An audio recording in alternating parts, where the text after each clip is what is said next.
Hi everyone, Martin here. You know, even as a certified personal trainer, there are times when I really just don't want to go to the gym. So working out at home has been a really neat way for me to stay in shape. So a few years ago, I decided to build a set of wall bars for our home gym because it's versatile, compact, and is really cost effective. In fact, I designed and built these for less than $100. So for that reason, we decided to release our second lifestyle video, Act 2 for Life, Wall Bar Construction.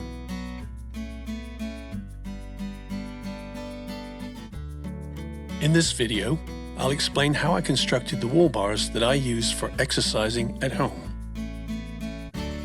Once I had all the materials, I gathered up some tools. Here are the ones I found useful. A chop saw, a skill saw, and a jigsaw with a scroll blade. A portable electric screwdriver. I also used a drill press, along with the following drill bits. A 1 1/4 inch Forstner bit, a 3/8 inch and 3/16 inch twist drill bit. To cut the housing for the mounting strips, I used a tenon saw and a sharp 1-inch chisel. And to attach the wall bars to the wall with the lag bolts, I used a stud finder, a 5/8 inch socket, an extension bar and ratchet. To assemble the unit, I used an assortment of clamps, a tourniquet and a selection of carpenter's squares. I used a compass, a pencil, a steel rule and a measuring tape. And to finish out the wall bars, a small hand plane, an electric sander and 3 grades of sandpaper, some wood glue and a tin of Minwax water-based varnish. And here is my disclaimer, I am not a carpenter, so I may not be doing things the way a skilled tradesman would, but really that is the point of this video because even for me, my set of wall bars was easy to build and it cost less than $100. Right, let's get started. The first thing I did was to clean up and measure out the 2x6 pine boards. They would become the uprights for the wall bars, and from here, I'll refer to the boards as rails. Likewise, I'll refer to the 1 1/4 inch by 48 inch poplar wood dowels as rungs. Construction-grade timber is not always perfect, so I wanted the outer edges to have the least number of knots, superficial damage, or product branding. Doing so also determined which would be the left rail, which would be the right, and which way up they should stand. So here's a quick tip. Mark the rails accordingly. Doing this will help you avoid making saw cuts where they don't belong.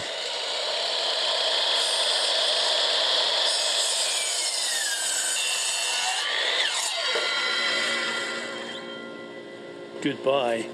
I cut all the components to size along with a 42 inch 1x4 spacer. This helps to keep the rails equidistant during assembly. Next, I measured out the center point of the holes or sockets that would accommodate the wall bars rungs. I carried this measurement around to the back edge of the rails because I would need it later to install the 2.5 inch stay screws that prevent the rungs from spinning. Once I was ready to drill out the holes, I realized how important it was to set up the workspace so that I could move the rails easily across the drills table. First, I drilled out the stay screw holes on the back of each rail to a depth of 2.5 inches. Next, I drilled out a pilot hole with a 3/16 inch drill bit, making sure it went all the way through. Switching then to a 1 1/4 inch Forstner bit, I set the drill's depth stop to 1 inch. I did not want to go all the way through and risk damaging the other side of the rail. When all the Forstner bit holes were completed on one side, I flipped the wood over and drilled out the remaining 1/2 inch, using the pilot holes that I made earlier. 80 grit sandpaper helped to smooth out the inside of each socket.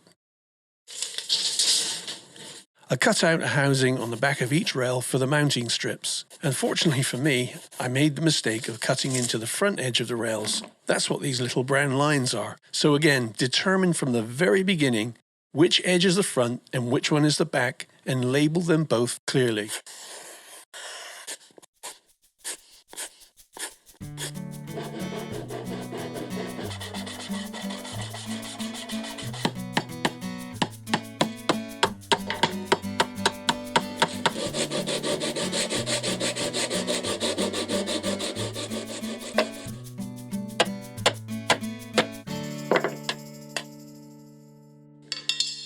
So that makes my 3 screw holes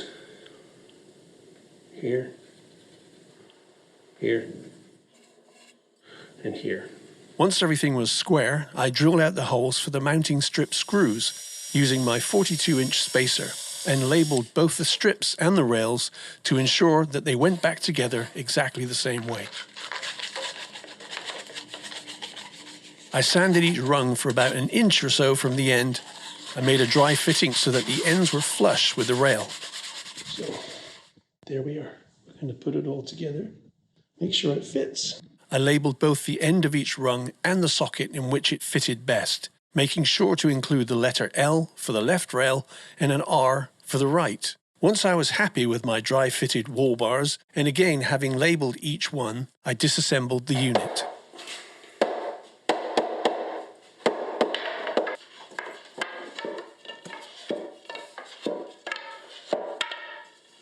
At this point, I decided to clean up just the inner edges of each rail and soften up or bevel the corners. I worked through the different grades of sandpaper until I had a clean and smooth surface that was ready to finish. I did the same with the rungs. I thought it would be much easier to prep them one by one than it would when the wall bars were fully assembled.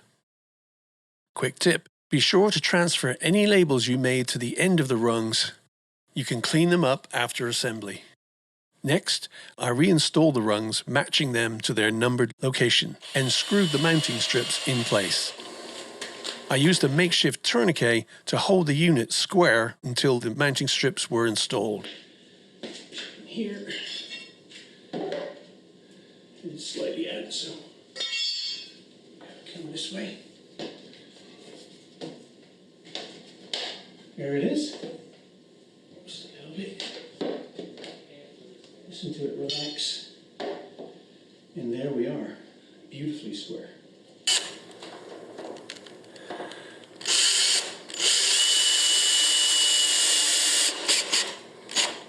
Finally, I installed the rung stay screws.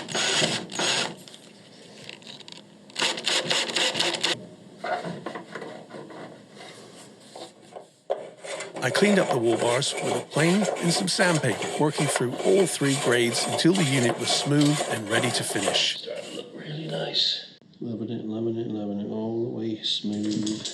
Nice. Next, I set out to build the overhang support ears and pull-up bar. Using my plans, I drew out the details and cut out the shape for one side. Then I used that as a template for the other. So this is the good straight edge that's going to be fitting against the wall.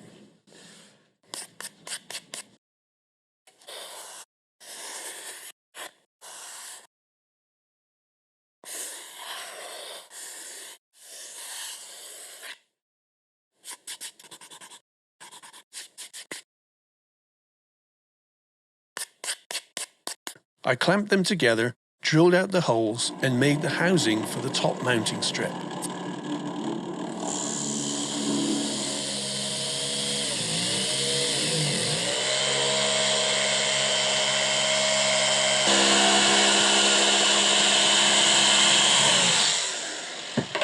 I know it's a bit rough, but it's going to be fine. Finally, I finished out the edges with sandpaper and labelled them left and right. I checked my work by dry fitting the assembly.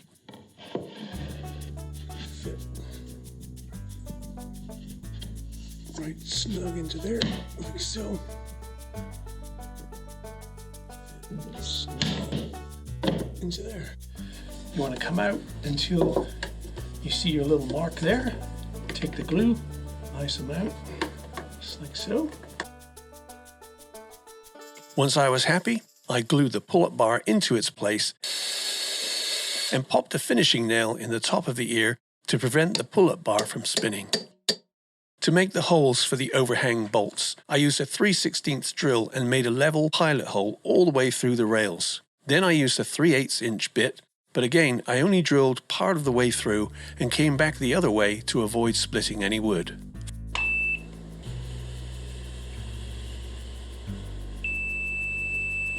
I located the studs and used 9 3/8" by 3.5" hex head lag bolts with washers to get a firm and secure attachment to the framing studs in the wall.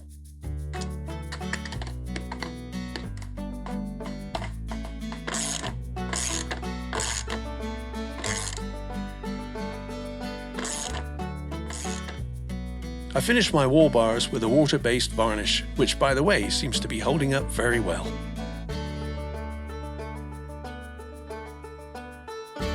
Thank you for watching our second lifestyle video. We really hope you enjoyed it.